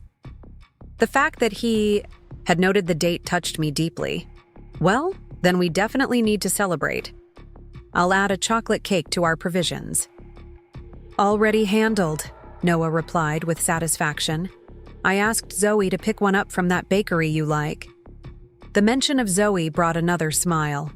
My best friend had embraced Noah with characteristic enthusiasm, appointing herself his honorary big sister and confidant. Between her influence and mine, Noah was gradually shedding the entitled attitudes Victoria had cultivated, discovering instead the values of hard work and authentic connection. We reached my car, no longer followed by mysterious black SUVs, and loaded our gear for the drive home. "How was your meeting with the Wilson Financial Board?" Noah asked as we pulled away from the marina. The question reflected another significant change in my life. After the court victory, I had gradually increased my involvement with my father's company, initially serving as an observer at board meetings, and eventually accepting a position as director of strategic development. My marketing background had proven unexpectedly valuable in helping the firm adapt to changing market conditions and client expectations. "Productive," I answered. The board approved our proposal to establish the Thomas Wilson Foundation, using a portion of company profits to fund scholarships for underprivileged students interested in finance and economics. "Dad would have loved that," Noah said quietly. He had recently begun referring to my father as Dad, rather than the more formal Thomas he had used during Victoria's marriage to my mother. The shift felt right somehow, an acknowledgement of the paternal role my father might have played in Noah's life under different circumstances. He would, I agreed, especially the mentorship component. You know how much he believed in giving people not just opportunities, but guidance. We drove in comfortable silence for a while, the city lights blurring past our windows. So much had changed since that fateful meeting with Harrison 6 months ago. The emergency hearing had been just the beginning of a complex process of untangling Victoria's schemes and securing my father's legacy. The SEC investigation into Pinnacle Ventures was ongoing, with both Noah and I providing evidence about the potential misuse of my father's algorithms. Elliot Chambers had resigned from Pinnacle shortly after our courthouse encounter, likely sacrificed to protect the firm from deeper scrutiny. As for the lakeside property, Harrison had suggested selling it given the painful associations, but I had decided against it. Instead, we had hired contractors to restore the Japanese garden to its original beauty while updating the interior to reflect our own tastes rather than Victoria's cold modernism. Noah and I spent weekends there occasionally, gradually replacing difficult memories with new ones. My mother still couldn't bring herself to visit, but she supported our decision to reclaim the space rather than abandon it. "I've been thinking," Noah said as we neared our apartment building, "about college applications next year." "And?" I prompted gently, knowing this was a sensitive topic. Victoria had always insisted he would attend her alma mater, Yale, regardless of his own preferences. "I think I want to apply to UW," he said, referring to the University of Washington, my own alma mater. "Their marine biology program is excellent, and I could stay in Seattle, keep sailing on weekends." I carefully kept my expression neutral despite the surge of pleasure his words evoked. "That sounds like a good option to consider. But you should explore all possibilities that interest you, not just what's familiar." "I know," he assured me. "I'm still going to apply to schools on the East Coast too, but..." He hesitated, suddenly looking younger than his 17 years. "I like the life we've built here. I'm not in a hurry to leave it behind." I reached over to squeeze his shoulder briefly. "Whatever you decide, we'll make it work. That's what family does." The phrase had become something of a mantra between us, a reminder that our unconventional family bond was no less real for being chosen rather than given. In many ways, the freedom to define our relationship on our own terms had made it stronger than any conventional sibling connection. At home, we found Zoe had already arrived, chocolate cake in hand, and my mother helping her set the table for an impromptu celebration dinner. The apartment, now our apartment rather than just mine, was filled with the aroma of my mother's signature lasagna, a recipe she had reclaimed along with her independence. "There they are!" Zoe called cheerfully. "The sailing fanatics return. Please tell me you didn't spend the entire afternoon polishing already spotless brass." "Only half the afternoon," I protested, accepting her warm hug. The rest was spent explaining to Noah why proper knot tying matters. "Which I already knew," Noah added, heading straight for the kitchen to greet my mother. "Emmy just likes to hear herself talk about sailing terminology." The casual use of my father's nickname for me no longer brought pain, only a warm sense of continuity. Noah had initially adopted it teasingly, but now used it with genuine affection. My mother emerged from the kitchen, wiping her hands on a towel. "Everything's ready except the garlic bread. 15 more minutes in the oven." As we gathered around the table, filling glasses with sparkling cider, in solidarity with the still underage Noah, I found myself momentarily overwhelmed by a wave of gratitude. 6 months ago, I had been focused solely on preventing Victoria from stealing my inheritance. I had imagined victory would feel like reclaiming property and assets, the house, the boat, my shares in the company. Instead, the true reclamation had been of connections and purpose. My relationship with my mother, healed and strengthened. My unexpected bond with Noah, transforming us from reluctant step-siblings to genuine family. my renewed appreciation for my father's values and vision, now guiding my own decisions. "A toast," my mother suggested, raising her glass. "To Thomas, whose wisdom and foresight protected what mattered most." "To new beginnings," Zoe added with a warm smile. "To family," Noah said simply, meeting my eyes across the table. I raised my own glass, feeling the truth of it all settle into place, like the final piece of a puzzle. To all of it, the legacy we protect, and the future we build together. As our glasses clinked in the warm light of the apartment, I knew, without doubt, that this, not the trust assets or the legal victory, was what my father had truly wanted for me all along. The security to build a life of meaning, surrounded by people who valued authenticity over advantage and connection over control. Victoria had never expected the trust administrator to uncover her scheme, but her greater miscalculation had been failing to understand what my father's legacy truly meant. Not money or property, or even a successful company, but the values that had guided his life. Integrity, foresight, and unwavering love. Those were the true inheritance no one could ever take away, and the foundation upon which we were building. Something new and beautiful from the ruins of betrayal. Up next, you've got 2 more standout stories right on your screen.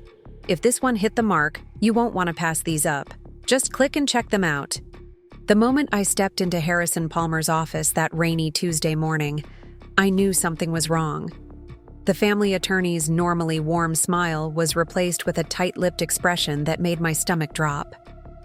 3 years after my father's death, I thought the legal matters concerning his estate were settled. I was wrong.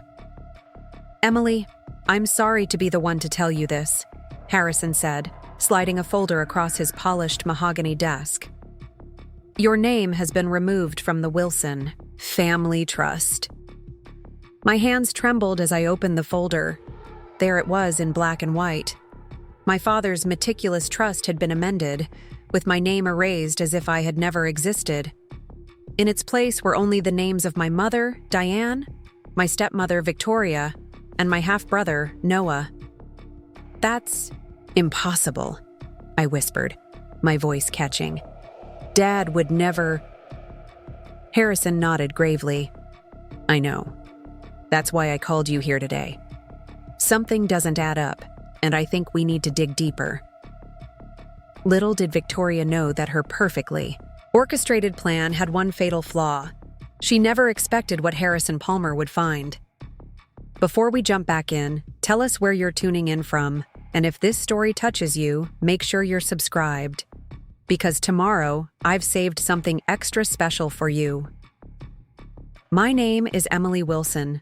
I'm 28 years old, and until recently, I thought I understood the shape of my life. A marketing career in downtown Seattle, a modest apartment in Capitol Hill that I adored, and the comfort of knowing that someday I would inherit part of my father's legacy, including the lakeside property on Mercer Island where I grew up. My father, Thomas Wilson, had built everything from scratch. A brilliant investment banker with an uncanny ability to read market trends, he founded Wilson Financial Solutions when I was just a toddler.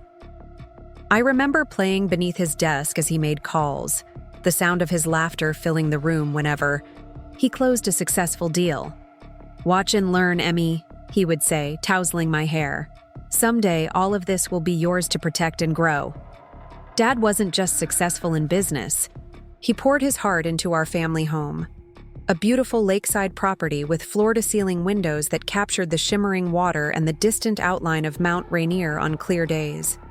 The crown jewel was the Japanese garden he designed himself, spending weekends arranging stones and carefully pruning maple trees. Every element had meaning to him. "Balance, Emmy," he would explain as we walked the winding path among the cherry blossoms. "Life is about finding balance." Our family lost its balance when I was 16. Dad and Mom had been growing apart. For years, their conversations becoming shorter, the silences between them stretching longer.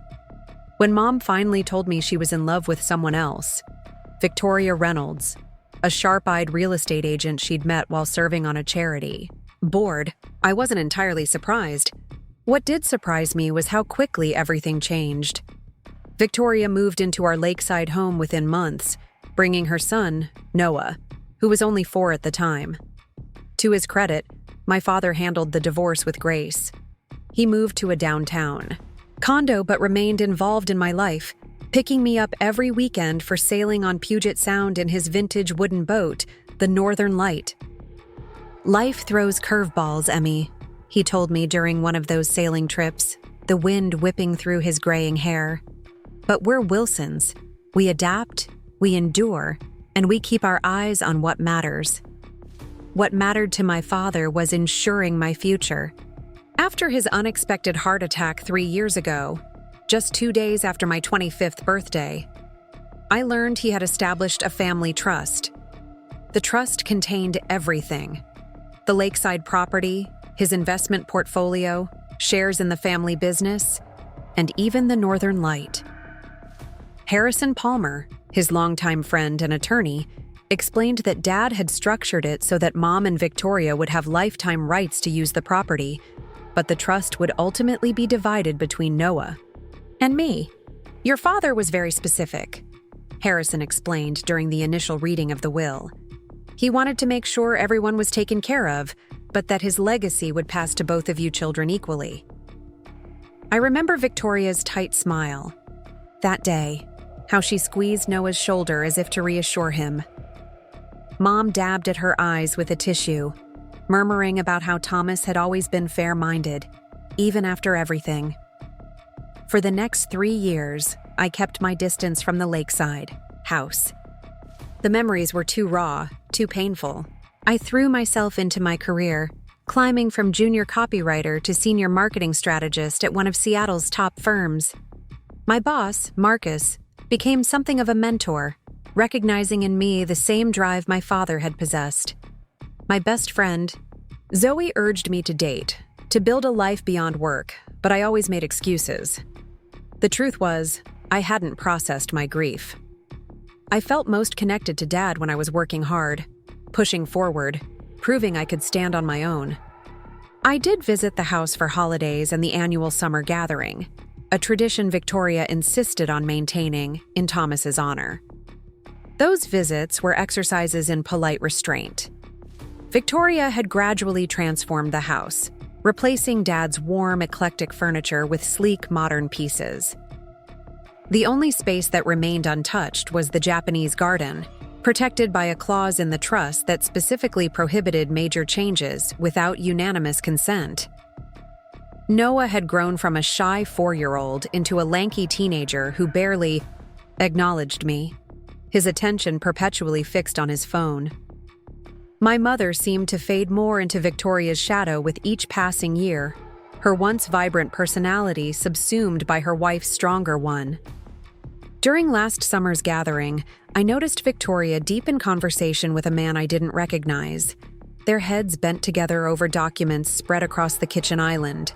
When I entered, they quickly gathered the papers, Victoria offering a brittle smile. "Just some boring property tax business, Emily. Nothing for you to worry about." Something in her tone raised a flag, but I dismissed it. After all, I had chosen to distance myself from the day-to-day management of the property. Victoria had taken over that role enthusiastically, claiming her real estate expertise made her the natural choice. A week after that gathering, I received a call from Harrison Palmer's office requesting a meeting. It seemed routine. Perhaps some trust paperwork needed signing. I scheduled it for the following Tuesday, thinking nothing of it. The night before the meeting, I had a dream about my father. We were sailing on the Northern Light, the wind perfect, the water calm. "Keep your eyes open, Emmy," he said, not looking at me but staring intently at the horizon. "Not everything is as it appears." I woke with his voice echoing in my head, a sense of unease following me throughout the morning as I dressed for the meeting. Seattle greeted me with one of its characteristic drizzles as I made my way to Harrison's downtown office. The gray skies matched my mood, that inexplicable disquiet growing stronger with each step. By the time I reached the imposing glass building, where Harrison had his practice, my hands were clammy despite the cool air. Harrison's assistant, a woman who had known me since I was a child, bringing my father coffee during late-night meetings, gave me a look that mingled sympathy with something else. Concern, perhaps. "He's waiting for you, Emily," she said softly. "Can I get you anything? Tea?" I declined, the knot in my stomach tightening. Harrison's office was unchanged from my father's day. The same mahogany desk, the same wall of legal books, the same view of Elliott Bay. But Harrison himself seemed different, his normally jovial demeanor replaced by professional gravity. "Emily," he began after I settled into the chair across from him, "I've asked you here today because something concerning has come to my attention." He hesitated, choosing his words carefully. "As the administrator of your father's trust, I'm required to review all financial transactions and legal changes. Last week, I received documentation of an amendment to the trust." "Amendment?" I echoed, confusion washing over me. "I didn't know amendments could be made." "In certain circumstances, they can," Harrison explained. "If all adult beneficiaries agree, or if there are specific provisions in the original trust document allowing for changes under certain conditions." He paused, his fingers laced together on the desk.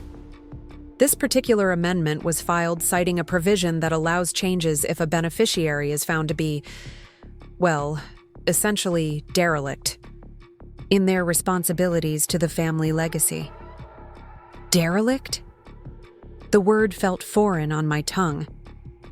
"I don't understand,"